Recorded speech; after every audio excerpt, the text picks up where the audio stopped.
آیت نمبر 16. اعوذ باللہ السمیع العلیم من الشیطان الرجیم من حمزه ونفخه ونفثه. أولئك الذين نتقبل عنهم أحسن ما عملوا ونتجاوز عن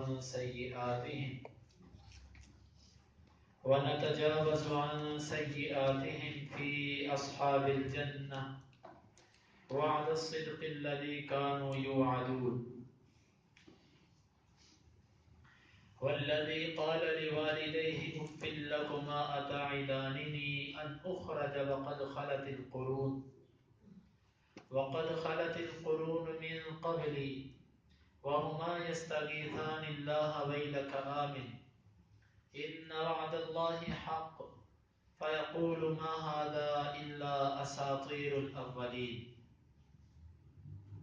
أولئك یہی الذین وہ لوگ ہیں نتقبل ہم قبول کرتے ہیں عنہم عن کا مطلب سے ہم ان سے احسن بہترین ما وہ عاملو جو انہوں نے عمل کیے ونتجاوز وہ کا مطلب اور نتجاوز ہم تجاوز کر جاتے ہیں درگزر کر جاتے ہیں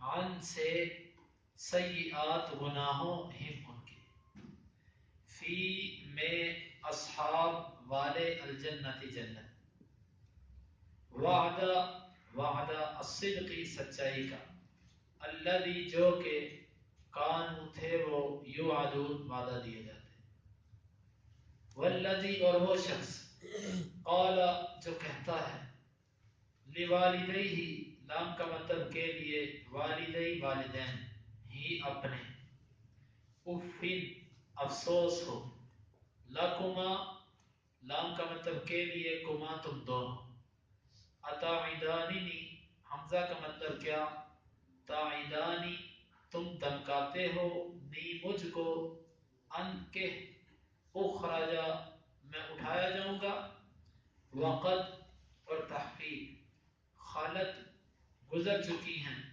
القرون نسلیں من سے قبلی پہلے میرے سے پہلے وہما اور وہ دونوں یستغیثانی دعا کرتے ہیں مدد طلب کرتے ہیں اللہ سے ویلک تیرے لیے افسوس ہو آمین ایمان لے آ ان بے شک وعد اللہ کا وعدہ حق ہے فیقول پس وہ کہتے ہیں ما نہیں ہے ہذا یہ الا مگر اساطیر قصے کہانیاں الاولین پہلوں کی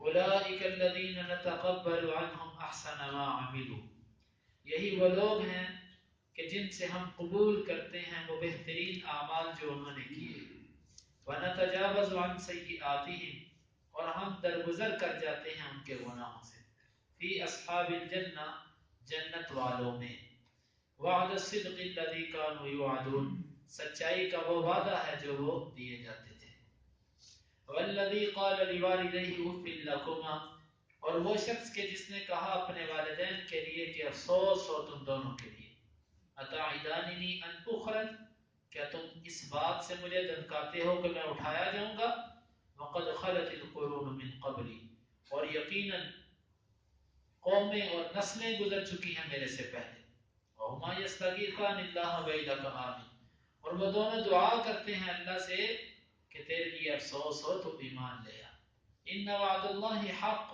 بے شک اللہ کا وعدہ سچ ہے فیقول ما ھذا الا اساطیر الاولین بس وہ کہتا ہے یہ نہیں ہے مگر پہلے لوگوں کے قصے کہانیاں. پیچھے آیت کی وضاحت تو ہو چکی ہے لیکن اس کا ایک ٹکڑا باقی ہے وَأَصْلِحْ لِي فِي ذُرِّيَّتِي اور میری اولاد کی اصلاح کرنا. اولاد کی اصلاح کیا ہوتی ہے؟ دیکھو اسلام نے ترغیب دلائی ہے کہ بچے زیادہ پیدا کرو. نبی صلی اللہ علیہ وسلم نے فرمایا کہ تزوج الودود الولود فانی مکاثر بکم الامم. تم ایسی عورتوں سے شادی کرو جو محبت کرنے والی ہوں، بہت محبت کرنے والی ہوں اور بہت بچے جنم دینے والی ہوں. ایسی عورتوں سے شادی کرو. کیوں؟ کہ میری امت زیادہ ہوگی، میں اس بات پر فخر کروں گا. اسلام کے اندر بڑا خاندان، اسلام نے ہمیں اس چیز کی ترغیب دی ہے. جس وجہ سے دنیا دار لوگ ڈرتے ہیں کہ بچے زیادہ ہوں گے تو وسائل میں کمی آئے گی، یہ ان کی اپنی سوچ ہے. رزق دینا، وسائل مہیا کرنا، یہ میرے اللہ کا کام. آپ دیکھو جیسے جیسے دنیا بڑھ رہی ہے ویسے ویسے اللہ تعالیٰ ذرائع اور اسباب بھی بڑھاتے جا رہے ہیں. ویسے ویسے نوکریاں اور ویسے ویسے ہر چیز لوگوں کو مہیا ہوتی جا رہی ہے. اس بات سے نہیں ڈرنا چاہیے. ہاں ایک مسئلہ ضرور ہے، بچے پیدا کرنا ہی کام نہیں ہوتا، بلکہ اصل کام بچوں کی تربیت ہے. بہت کم والدین ہوتے ہیں جو اپنے بچوں کی فکر لیتے ہیں، وگرنہ جو بڑا اپنے آپ کو ذمہ دار سمجھتا ہے وہ یہ کرتا ہے کہ کسی 10-15 ہزار والے اسکول میں اپنے بچے کو داخل کروائے گا. جو بڑا ہائی کلاس کا بندہ ہوگا وہ 40-50 لاکھ روپے تک ماہانہ فیس والے اسکول میں اپنے بچے کو داخل کروائے گا اور وہ سمجھے گا کہ میں نے اس کے باپ ہونے کا حق ادا کر دیا. اور جو بیچارے کمزور لوگ ہیں یا ان پڑھ لوگ ہیں ان کی تو بات ہی نہ کرو. وہ تو بس بچے جنم دے دیے، بس اب ان کی کوئی پرواہ نہیں. مسجد جائیں، سکول جائیں. بھائیو، سکول بھیج دینا، مسجد بھیج دینا صرف یہ تربیت نہیں ہے. تربیت اصل وہ ہے جو آپ نے اس کو گھر سے کرنی ہے. استاذ کی بات بھی تب اثر کرے گی جب گھر میں ایسا ماحول ہوگا کہ استاذ کی بات اس پر اثر کرے. اسکول کی بات بھی تب اثر کرے گی جب گھر میں ماحول اس کو ملے گا. جب گھر کا ماحول اچھا نہیں تو بچہ کبھی بھی 2 گھنٹے کا سبق باقی 22 گھنٹے کے اندر یاد نہیں رکھ سکتا. 4 گھنٹے 2 گھنٹے اسکول میں اور 12 باقی 20 گھنٹے گھر میں، بچہ کبھی بھی اس 4 گھنٹے کی تعلیم کو 20 گھنٹے یاد نہیں رکھ سکتا جب تک گھر کا ماحول ایسا نہیں ہو. اولاد کی تربیت اصل چیز ہے. جب تک والدین خود اس چیز پر کھڑے نہیں ہو جاتے کہ میں نے اپنے بس ایک فکر کہ میں نے اپنے بچے کی تربیت کرنی ہے، اس وقت تک بچے کی اصلاح نہیں ہو سکتی. تربیت یہ ہے کہ سب سے پہلے آپ اپنے بچے کو بچپن سے ہی اس کو قرآن مجید کی تعلیم اور اپنی انگلی اس کو پکڑا کر مسجد کا راستہ اس کو دکھائیں، اور پھر قدم قدم پر اس کی اصلاح. وہ کھانا کھانے لگے اس سے کو بسم اللہ پڑھی ہے، کھانے کے بعد کی دعا، رات سونے کی دعا، صبح اٹھنے کی دعا، یہ 2 سال 1.5 سال کے بچے سے آپ شروع کریں. اس وقت سے آپ شروع کریں. آپ کا بچہ 4 سے 5 سال کا ہوگا، اس کو ساری دعائیں خود بخود یاد ہو جائیں. پھر آپ اپنے بچے کو بتائیں کہ بیٹا بڑوں کے ساتھ ادب سے بولتے ہیں. بیٹا بیت الخلاء میں جاتے ہوئے بایاں پاؤں پہلے. آپ ایک ایک ادب اس کو بتلائیں گے. اس بچے کو کسی اسکول کے اندر جا کر، مدرسے کے اندر جا کر ان چیزوں کو سیکھنے کی پھر ضرورت نہیں رہے گی. وہ اس سے بڑھ کر سیکھے گا. پھر جبکہ ہوتا یہ ہے کہ ہم بنیاد میں ہی اپنے بچوں کی تربیت نہیں کر پاتے. بچوں کی تربیت ہی اصل مشن ہے. ہمارے نبی صلی اللہ علیہ وسلم کو دیکھیے کہ آپ چھوٹے چھوٹے بچوں کی تربیت کرتے تھے. ایک بچہ آپ کے سامنے بیٹھا، آپ نے فرمایا یا غلام سم اللہ وکل بیمینک وکل مما یلیک. اے بچے اللہ کا نام لے کر کھا، اپنے آگے سے کھا اور دائیں ہاتھ سے کھا. یہ تربیت، بچوں کو یہ تعلیم دینا، ان کو یہ چیزیں سکھانا ہمارا حق بنتا ہے. میں کہتا ہوں کہ ہم سے تہجد کا نام بہت بھاری ہے ہمارے اوپر کہ تہجد پڑھنا، فجر کی نماز نہیں پڑھی جاتی، تہجد. آپ اپنے بچے کو بچپن سے اس بات کی عادت ڈالیں. اپنے گھر کا یہ ماحول بنے کہ عشاء کے بعد میرے گھر میں لائٹیں بند ہو جائیں گی اور ہم سب سو جائیں گے، اور فجر سے 1 گھنٹہ پہلے سب اٹھ جائیں گے، کوئی چھوٹا ہے کہ کوئی بڑا ہے. آپ کے بچے کو پھر تہجد پڑھوانے کے لیے فضائل اور مناقب نہیں بیان کرنے پڑیں گے، کیونکہ اس کی بچپن کی تربیت میں یہ چیز آ چکی ہے۔ اور اصل تربیت وہ ہوتی ہے، یہ یاد رکھو، جو گھر سے ہوتی ہے۔ اسکول کی تربیت وہ تربیت نہیں ہوتی، مدارس کی تربیت وہ تربیت نہیں ہوتی، اصل تربیت گھر کی ہے۔ تو جب آپ بنیادی طور پر اپنے بچے کو یہ تعلیم دیں گے، پھر اس کے بعد اپنے بچے کو لازم 10ویں کلاس کرنے سے پہلے آپ کے بچے کو قرآن مجید کا ترجمہ یاد ہونا چاہیے۔ قرآن مجید کا ترجمہ آپ روزانہ اپنے بچے کی حاضری لگائیں کہ قاری صاحب سے جا کے ترجمہ قرآن پڑھا ہے کہ نہیں پڑھا۔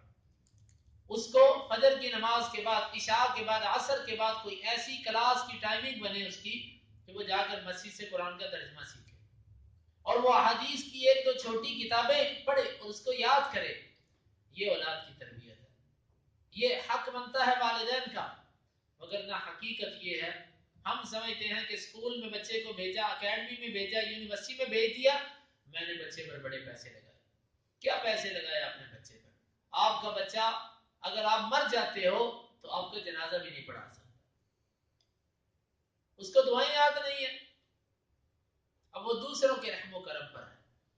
آپ خود سوچئے کہ اگر اولاد کی اچھی تربیت کی ہوتی تو آج وہ میرے جنازے کو خود پڑھاتے۔ میرے بھائیو، اولاد کی تربیت آپ کی بچی ہے کہ بچیاں ہیں کہ بچے ہیں، اپنے بچوں کو قرآن کی تعلیم، قرآن کا ترجمہ اور حدیث کا ترجمہ ضرور پڑھائیے۔ آپ کی بچی قرآن پڑھی ہوگی، ترجمہ پڑھی ہوگی، حدیث جانتی ہوگی، وہ کسی گھر میں جائے گی تو وہاں پر بھی اصلاح ہی کرے گی۔ اگر ایسا نہیں ہوگا، آپ بنائیں اپنے بچوں کو، ڈاکٹر بنائیں، انجینئر بنائیں، پروفیسر بنائیں، سائنسدان بنائیں، ہمیں یہ چیزیں چاہیے، مسلمانوں کو ان چیزوں کی ضرورت ہے۔ لیکن ڈاکٹر ہو ایسا نہ ہو کہ لوگوں کو لوٹنے والا ہو، اور پروفیسر ہو ایسا نہ ہو کہ پرائیویٹ طور پر بچوں کو یہ گائیڈ کرے کہ آؤ میرے پاس علیحدہ اکیڈمی آؤ تو میں پڑھاؤں گا۔ اور پھر سائنسدان ہو جو اسلام کو اوپر لے جانے کی سوچے، نہ کہ مسلمانوں کے راز دوسروں کو دے۔ جب یہ تعلیم قرآن اور حدیث کی ہوگی، پھر ایسا معاشرہ مرتب ہوگا کہ جس معاشرے کو دنیا دیکھ کر ترسے گی کہ ایسا معاشرہ ہونا چاہیے۔ اپنے بچوں کی فکر کیجئے، اپنے بچوں کو دین کی تعلیم سے آراستہ کیجئے، اور خاص طور پر 10ویں کلاس کرنے سے پہلے اپنے بچوں کو یہ چیز دے دیجئے۔ پھر وہ جب اس کو اچھائی اور برائی کا پتہ چل جائے گا، آگے اس کے لیے اپنے راستے کو متعین کرنا آسان ہو جائے گا۔ تو فرمایا کہ وَأَصْلِحْ لِي فِي ذُرِّيَّتِي، اور تو میری اصلاح کر دے میری اولاد میں، اس کو ایسا بنا دے کہ میری زندگی کے بعد بھی یہ میرے لیے صدقہ جاریہ ہی رہے۔ اللہ تعالی ہمیں اپنی اولادوں کی تربیت کرنے کی توفیق عطا فرمائے۔ آگے اللہ رب العزت نے فرمایا کہ یہ وہ لوگ ہیں جو اپنے والدین کی خدمت کرتے ہیں اور دعائیں کرتے ہیں اپنے لیے اور اپنے والدین کے لیے، یہی وہ لوگ ہیں کہ ہم ان کے نیک اعمال کو قبول کرتے ہیں۔ دیکھو یہاں پر اللہ تعالیٰ نے فرمایا احسن ما عملوا، بہترین عمل جو کیا۔ لوگ کہتے ہیں نماز ہی پڑھنی ہے نا، جیسی مرضی پڑھ لو، اللہ تعالیٰ فرماتے ہیں نہیں، احسن، بہترین عمل جو اس نے کیا ہم وہ قبول کرتے ہیں۔ اس لیے جو بھی عمل کرو اس کو بہترین کرو، نماز پڑھو بہترین طریقے سے پڑھو۔ دیکھو آپ بازار سے کوئی چیز لینے جاتے ہو، آپ کہتے ہو یار 1 نمبر دے، A گریڈ کی چیز چاہیے مجھے، A+ چاہیے مجھے، زبردست ہو۔ تو دین کے معاملے میں بھی زبردست عقیدہ چنیے، یہ نہیں کہ ساری ٹھیک ہے۔ زبردست نماز پڑھیے، یہ نہیں کہ سب کی نماز ٹھیک ہے، جو بہترین نماز ہے اس کو پڑھیے۔ وَنَتَجَاوَزُ عَنْ سَيِّئَاتِهِمْ، اور ہم ان کے گناہوں سے درگزر کر جاتے ہیں۔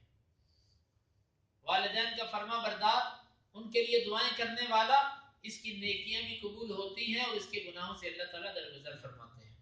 فی اصحاب الجنہ، یہ بندہ جنت والوں میں ہوگا، اور یہ وہ سچا وعدہ ہے جو وہ دیا جاتے تھے۔ اور آگے فرمایا کہ ایک وہ شخص ہے اس کے برعکس جو والدین کا نافرمان ہے۔ والدین اس کو ایمان کی دعوت دیتے ہیں، وہ آگے سے کہتا ہے اف لکما، افسوس تمہارے اوپر، تم مجھے یہ کہتے ہو کہ میں مرنے کے بعد اٹھایا جاؤں گا۔ یہ بندہ والدین کا نافرمان ہے۔ مدینے کے اندر بہت سارے صحابہ ایسے تھے کہ جن کی اولادیں مسلمان نہیں ہوئی تھی، خود وہ مسلمان ہو چکے تھے، ان کی اولادیں مسلمان نہیں ہوئی تھی، اور وہ اپنی اولادوں کو دعوت دیتے کہ آؤ اسلام کے اندر داخل ہو جاؤ، تو آگے سے ان کے بچے ان کو باتیں کرتے۔ تو اللہ رب العزت نے یہ آیات نازل کی کہ وہ شخص جو اپنے والدین سے کہتا ہے کہ افسوس ہو تم دونوں کے لیے، کیا تم مجھے یہ دھمکاتے ہو کہ میں مرنے کے بعد اٹھایا جاؤں گا؟ بعض مفسرین نے لکھا ہے کہ یہ آیت عبد الرحمن بن ابو بکر رضی اللہ عنہ کے بارے میں نازل ہوئی، حالانکہ یہ بات غلط ہے۔ امام ابن کثیر رحمہ اللہ نے بھی اس پر رد کیا، اور محققین مفسرین نے اس پر رد کیا۔ یہ عبد الرحمن بن ابو بکر کے بارے میں نازل نہیں ہوئی۔ عبد الرحمن بن ابو بکر رضی اللہ عنہ ابو بکر صدیق رضی اللہ عنہ کے بیٹے تھے، اور جب یہ مسلمان ہوئے بڑے زبردست مسلمان بنے تھے، تو یہ ان کے بارے میں نہیں ہے۔ یہ آیات ان لوگوں کے بارے میں اتری ہیں کہ جن کے بچے مسلمان نہیں ہوئے تھے۔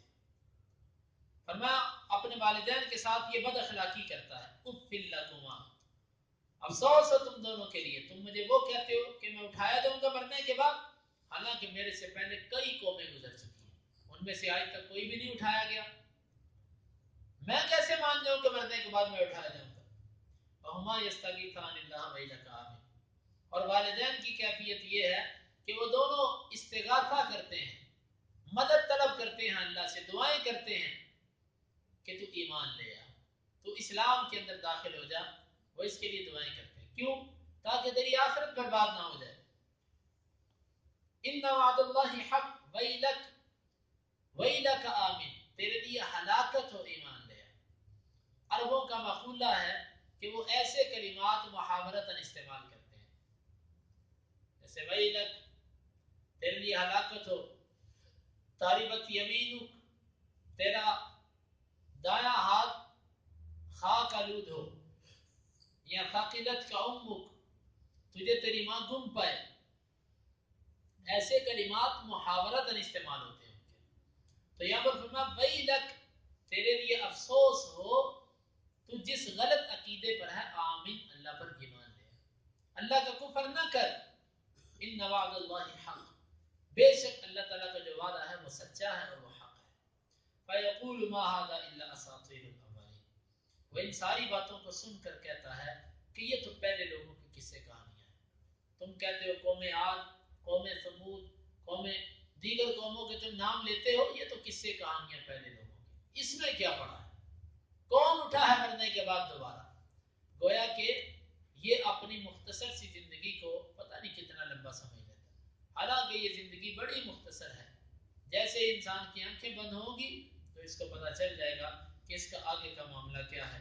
تو ان آیات میں اللہ رب العزت نے اس شخص کا ذکر کیا کہ جو اپنے والدین کا نافرمان ہے، اور جو فرما بردار ہے اس کے انعام کا ذکر کیا کہ ہم اس کی نیکیوں اور اس کے اچھے اعمال کو قبول کرتے ہیں، اور اس کے گناہوں سے ہم درگزر کر جاتے ہیں۔ اللہ رب العزت سے دعا ہے کہ اللہ تعالیٰ کتاب و سنت کو سمجھنے کی اور اس پر عمل کی توفیق عطا فرمائے۔ اولئک الذین، یہی وہ لوگ ہیں، نتقبل عنہم، ہم قبول کرتے ہیں ان سے، احسن ما عملوا، بہترین جو انہوں نے اعمال کیے، ونتجاوز عن سیئاتہم، اور ہم درگزر کرتے ہیں ان کے گناہوں سے، فی اصحاب الجنہ، جنت والوں میں، وعد الصدق الذی، وعدہ ہے سچائی والا، الذی کانوا یوعدون، جو وہ دیے جاتے ہیں، والذی قال لوالدیہ، اور وہ شخص جس نے کہا اپنے والدین کے لیے، اف لکما، افسوس ہو تم دونوں کے لیے، اتعداننی، کیا تم دونوں مجھ کو دھمکاتے ہو، ان اخرج، کہ میں نکالا جاؤں گا، وقد خلت القرون من قبلی، اور یقیناً گزر چکی ہیں نسلیں مجھ سے پہلے، وَهُمَا يَسْتَغِيثَانِ اللَّهَ وَيْلَكَ آمِنْ، اور وہ دونوں استغاثہ کرتے ہیں کہ تیرے اللہ سے کہ تیرے لیے افسوس ہو، ایمان لے آ۔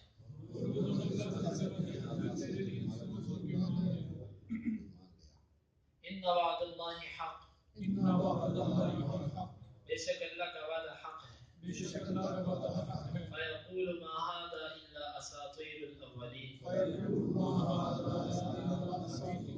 بس وہ کہتا ہے نہیں ہے مگر یہ پہلے لوگوں کے قصے۔ اللهم انفعنا بما علمتنا وعلمنا ما ينفعنا وزدنا علما، اللهم اقسم لنا من خشيتك ما تحول به بيننا وبين معصيتك، ومن طاعتك ما تبلغنا به جنتك، ومن اليقين ما تهون به علينا مصائب الدنيا، متعنا اللهم بأسماعنا وأبصارنا وقواتنا أبدا ما أحييتنا، واجعله الوارث منا، واجعل ثأرنا على من ظلمنا، ولا تجعل مصيبتنا في ديننا، ولا تجعل الدنيا أكبر همنا ولا مبلغ علمنا، ولا تسلط علينا من لا يرحمنا، وآخر